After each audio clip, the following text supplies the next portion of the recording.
Ticket देवाई सबु दल जेते दंभ देखाइले भी समस्ते जानती नुआपड़ा जिला को बिजू बाबू सृष्टि करथिले। ढोलकिया नुआपड़ार उन्नति पाई अनेक काम करिसंती, तेणु से सेठारु 4 थर जीतिसंती। राजेंद्र ढोलकिया राजनेता एवं सामाजिक नेतृत्व नेबारे बेस पारंगम करी प्रार्थी घोषणा करिवो। सबु दिग को अनुशीलन करी नवीन पट्टनायक प्रार्थी घोषणा करिवे। आसंता काली ठारु नुआपड़ारे पदयात्रा हेबो, लोकंक पाखकु दल जीवो बोली देवी मिश्र संकेत दैछंती। नुआपड़ा उपनिर्वाचन में वर्तमान बीजेडी प्रार्थी घोषणा करी नाही।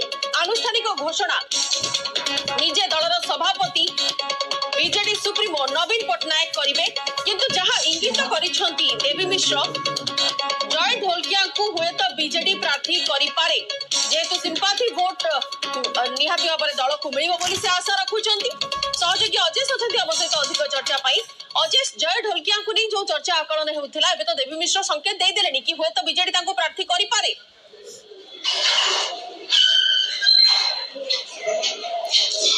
निश्चित भाव देखु राजेंद्र ढोलकिया पुओ जय ढोलकिया को दल प्रार्थी करें बोली संकेत मिलूँ। पूर्व से निजे ए संक्रांति कही सारी कि ग्रीन सिग्नाल मिल सारी, किंतु जेहेतु वर्तमान सुधा दलर घोषणा होना दलर पक्षर विधिवत भाव घोषणा होना, तेणु एबे भी सस्पेंस रही।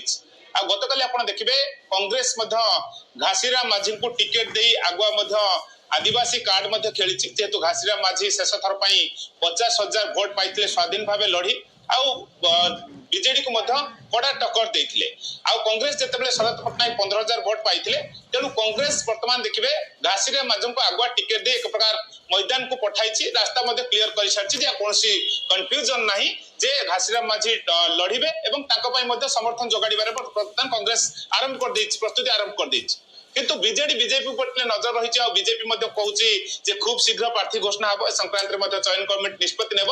किंतु बिजु जनता दल जेहेतु ये सीट रही नुआपड़ाटी 2024 में बिजु जनता दल जीती, तेणु ये सीट को निज दखल में रखा बिजु जनता दल तार रणनीति प्रस्तुत कर। आसंता कालू पदयात्रा से आरंभ हो, कारण जो 9 तारिख पदयात्रा निष्पत्ति हुई राज्यस्तरीय कार्यक्रम हम, किंतु नुआपड़ार आसंता कालू पदयात्रा हम, लोक सहित जोड़ी हम। यार भितर देवी मिश्र दलर वरिष्ठ उपसभापति जो संकेत देउछंती कि स्थानीय बीजेडी नेता आवेग रही कि परिवार क्या टिकेट दि जाऊ, अर्थात ये कथा कथार कहते कि जेहेतु स्थानीय लोक मैंने चाहते, तेणु ए संक्रांति दल किसी विचार कर बर्तमान बड़ कथा। कारण आप देखिए पूर्व जो उपनिर्वाचन गुड़िक विशेषकर आप शेष 5 वर्ष कथा देखिए बीजेडी देखिए जो मान भी वियोग हो विधायक मान दिवंगत विधायक परिवार दल क्या प्रार्थी कर सब उपनिर्वाचन गुड़िक देखिए आप से रिइलेक्शन पाटकुरा रिइलेक्शन कथा कहु यदि प्रकाश अग्रवाल पत्नी को दल टिकेट देला,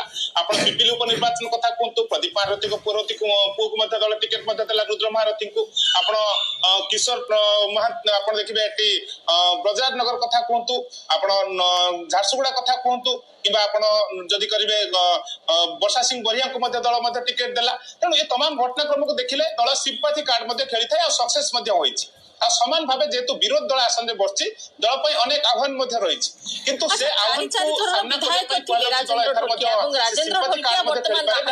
जय ढोलकिया को जदि बीजेडी प्रार्थी करे से तो ग्रीन सिग्नल मिलवा कथा जय ढोलकिया निजे कहते। 2-3 दिन तले आम ए दृश्य देखा पाई लक्ष्मी पूजा विभिन्न पंडाल बुली सेठार जाई लोकों सहित आलोचना करते, संगठन को आहुरी मजबूत करने जय ढोलकिया निजे प्रयास करुछंती।